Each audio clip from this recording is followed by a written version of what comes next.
He was Egypt's most notorious leader. The pharaoh Akhenaten was King Tut's father. 3,000 years ago, he launched a revolution and threw Egypt into turmoil.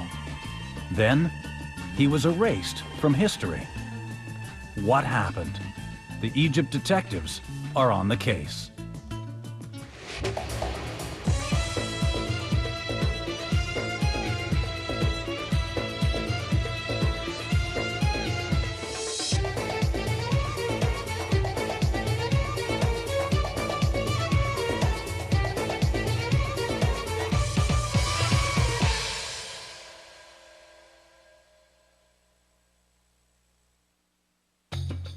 If you're leading a revolution, think big. The pharaoh Akhenaten did. 3,000 years ago, he launched a tidal wave of change. He overturned Egypt's religion, closed temples, angered priests. And that was just the beginning. He began to build a new capital city in the sand and forced the relocation of 50,000 people into the desert. But his revolution died with him.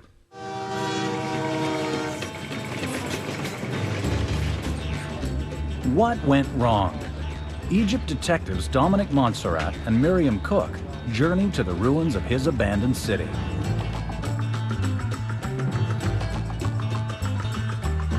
Akhenaten was born about 1350 BC. Then, Egypt had two capitals. Thebes, the religious capital, was in the south. Memphis, the political center, was about 600 kilometers away in the north.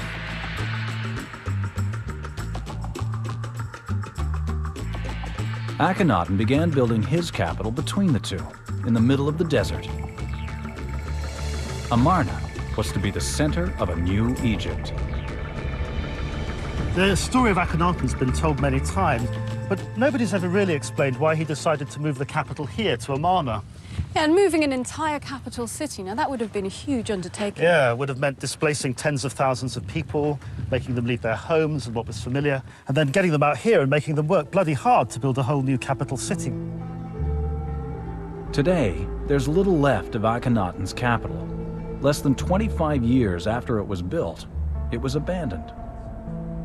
Are there clues here about what happened to the pharaoh and his dreams of glory? The detectives take their search to a cliffside tomb. Under the dust of history, they hope to uncover the story. Blimey. God, look at this. This tomb was built for a member of Akhenaten's court. It paints a picture of the revolution, a snapshot of a country in chaos.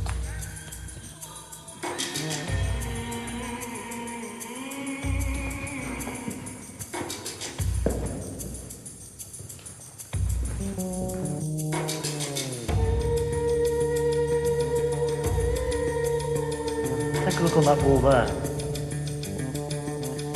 This is Akhenaten. Above him is the Aten, or sun disk. The pharaoh proclaimed that the sun would be Egypt's one and only god. It was a shocking change. Egyptians were used to worshiping many gods. Having them thrown away was astounding. Akhenaten also proclaimed that he was now the supreme high priest, with a direct connection to the sun god. The traditional priests were furious. The country was in turmoil. On another wall of the tomb, proof of just how far Akhenaten was willing to go to take control of Egypt. It's the hymn to the Aten, Akhenaten's own statement of religious belief. There's nothing else like it in the whole of Egyptian religious literature. Can you read some of it? Yeah, sure. Your radiance fills every land with your beauty. I am your son, born from your rays. So a kind of manifesto? Yeah, you could put it that way. He had drawn a line in the sand. It was a bold move to reshape the country in his image, but it was sure to spark resistance. And changing religions wasn't all Akhenaten had in mind. He was about to take on the priests of Egypt, men who were almost as powerful as the pharaoh himself.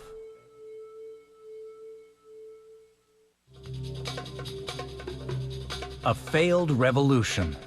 A pharaoh erased from history. The Egypt detectives are on the trail of Akhenaten, a man dead for 3,000 years. The case has brought them here, the Karnak Temple in Thebes. It was dedicated to the most important of the Egyptian sun gods, Amun. When he was pharaoh, Akhenaten unleashed a revolution by forcing Egyptians to abandon traditional gods. But on these walls, clues that he began as a loyal worshipper of Amun. Well, here's Akhenaten, or what's left of him. But he looks just like a traditional pharaoh. Look, he's smiting the 9 enemies of Egypt. That's a very standard image. Yeah, and another standard thing is the inscription at the top, which talks about him worshipping Amun. So what happened? Well, conventional images like this date from the beginning of Akhenaten's reign. But within the next couple of years, things begin to change completely. Soon after these images were made, Akhenaten made a radical break with the past. It included changing his name. Amenhotep IV, a name which honored the old gods, became Akhenaten, a name which embraced the new god, Aten. The changes sparked outrage. This enormous temple was a center of political power. The high priests who ruled the Temple of Amun were as powerful and wealthy as the pharaohs themselves. By imposing religious change, Akhenaten was challenging their power. Dominic meets with Egypt expert Nicholas Reeves. There was a problem between the Amun priesthood and the kingship, with the priests jockeying for ultimate power. And by the time Akhenaten comes to the throne, this has been going on for several generations. And it was obviously something which Akhenaten had decided to grapple with and solve once and for all. The revolution blurred the lines between politics and religion, but it was a dangerous game. The power wielded by the priests was enormous. Could Akhenaten stand up to their opposition? Just outside the gates of the Karnak Temple, there's proof that the battle was intense.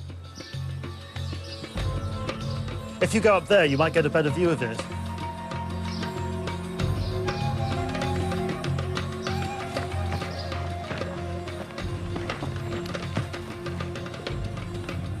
What can you see?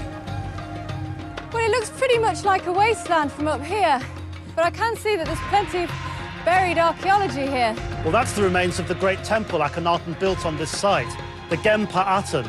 It means I have found the Aten, and it's evidence of his religious ideas unfolding.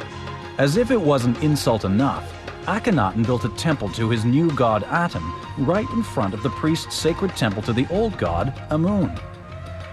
And I can see that we're outside the boundaries of the temple precinct. Yeah. So why is he building out here? Well, that's exactly the point. The temple originally faced that way, so its back was turned on the temple of Amun. Hold on, I'm just going to come down. Okay. Akhenaten had picked the religious capital Thebes as his battleground. But then, something happened.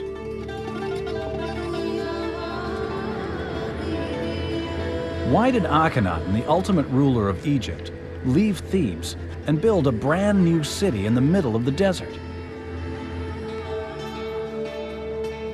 The trail is about to lead the Egypt detectives to an amazing discovery. Clues which could explain why Akhenaten retreated at the height of his power.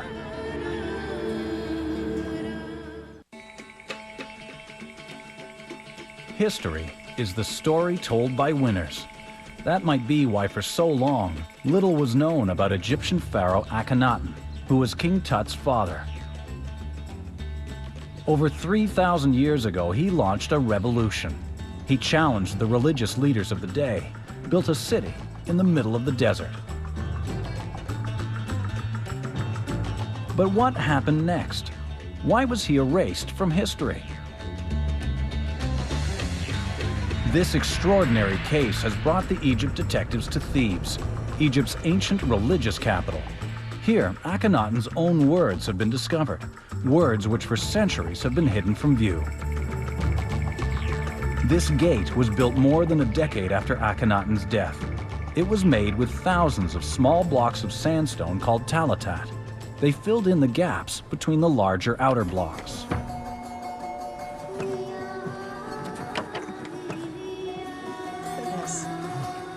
Wow, this This is amazing. It is. So this is the Akhenaten temple project? Yes, the results of that, yes. These talatat were taken from the temple Akhenaten had built to his new god. They were plundered and used by other pharaohs when Akhenaten died.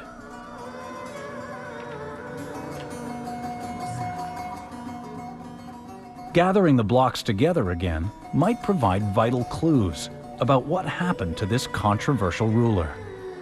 Egypt detective Miriam Cook talks with Don Redford, who's been analyzing the stones. What are talatat? That's the term we apply to a standard size block 52 centimeters long by 26 wide. About 100 pounds, which a single person could carry, a man, a worker. How do they compare to a normal building block? Well, the standard size block in Egyptian masonry is much larger, something about in the order of this, weighing 2 to 2.5 tons usually, so considerably heavier and more difficult to move than a talatat. Redford believes the size of these blocks is an important clue. Akhenaten was in a hurry to build the temple to his new god. These smaller blocks meant his builders could work fast. Certainly they speeded up the work, and Akhenaten seems to have wanted that.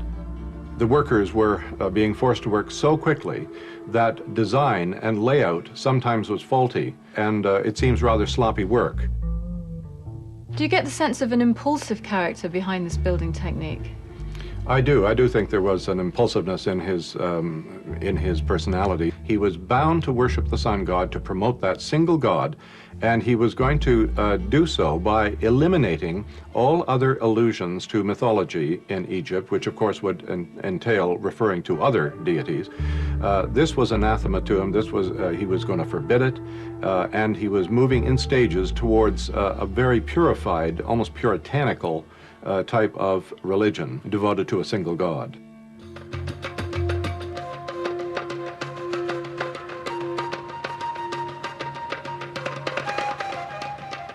There's more to these blocks than just their size. This is Pylon 10, a huge gate outside the Karnak temple. Inside, more talatat.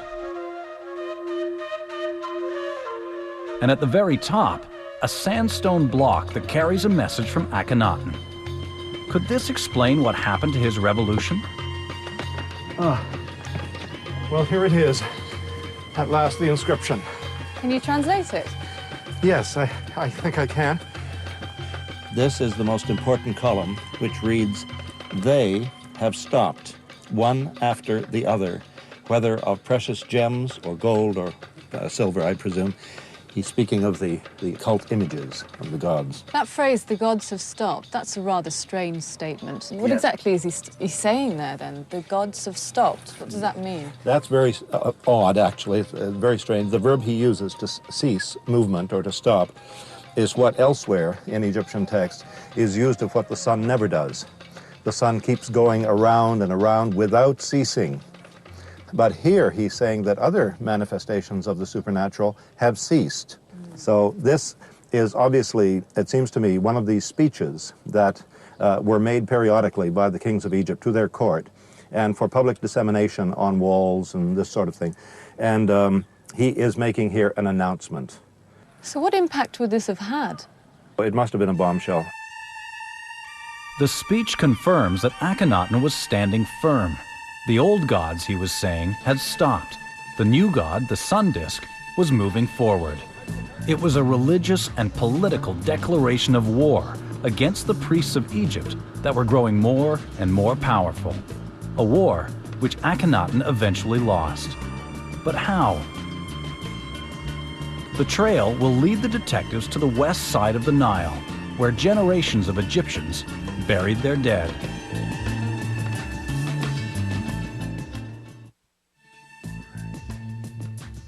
A pharaoh trying to change a country.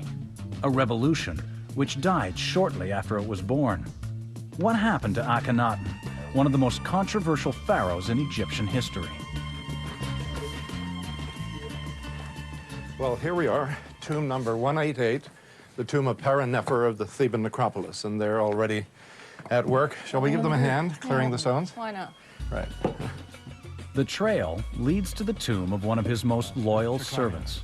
On its wall, proof that all was not going well for the pharaoh.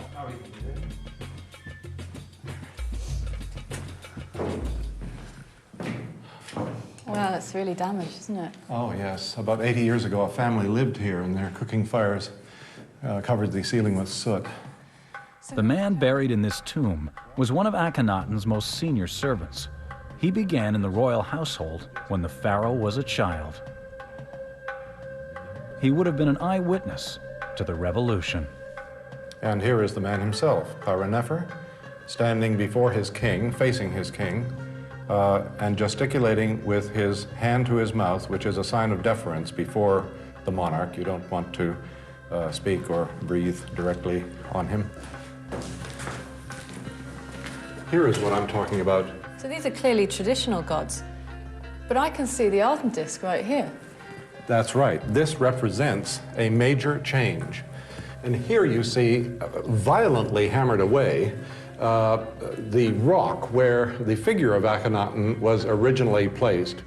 Akhenaten was trying to reshape Egypt, replace a galaxy of gods with just one, the sun disk. The destruction of his image here is proof that his ideas were met with violent opposition. Well, I think there is something of an answer in this very tomb, and I'll show you.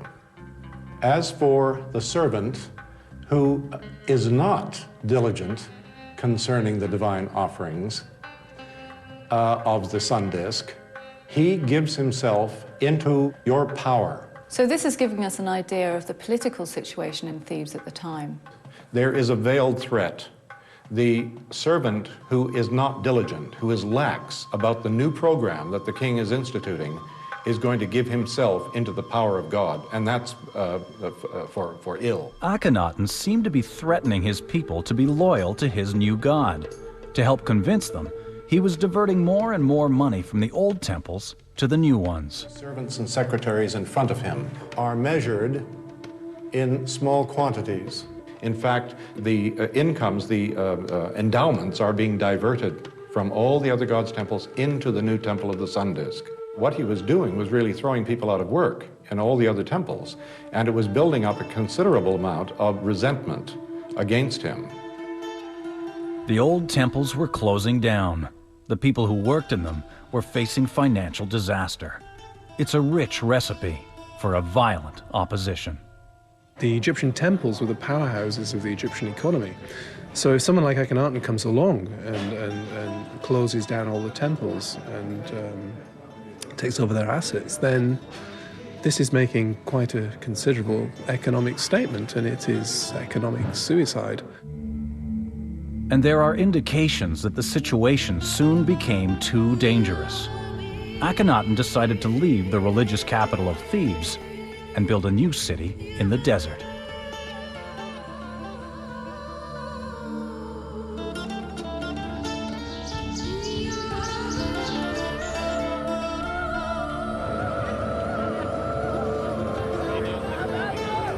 He was receiving criticism. It was not veiled criticism. These were evil words, as he characterizes them. He simply cut and ran and created this new sort of dream city of his in the waste of the desert, where he could be his own man, put down his own roots, and he didn't have to deal with anyone. His new city was Amarna. In the ruins here, clues that Akhenaten was running scared. Tablets containing his words were posted on the city's outskirts.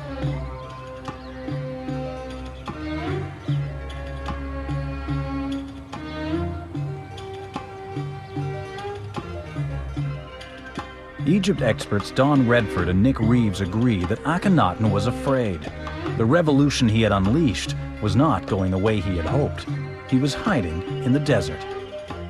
I think one can interpret this as indicating that there was some opposition to Akhenaten's plans, which could even have manifested themselves in an assassination attempt of the king. An assassination attempt would have been the ultimate challenge. Akhenaten began with a glorious vision of a reborn Egypt, but that vision turned to sand in the desert.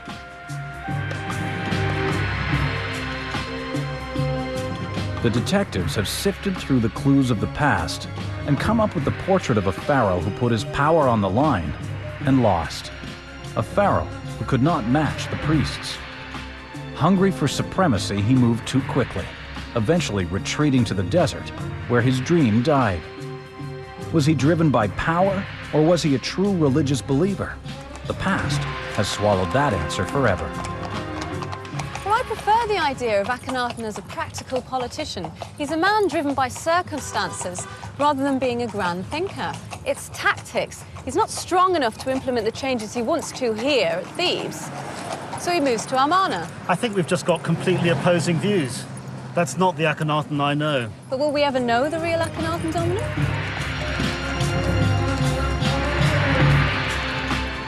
Akhenaten's dream of a new Egypt died with him. His heirs abandoned Amarna, and his temples and palaces were left to dissolve in the desert. Almost all references to Akhenaten were removed from the records, and he vanished from history itself for more than 3,000 years. Only with the discovery of the ruins of Amarna was the story uncovered.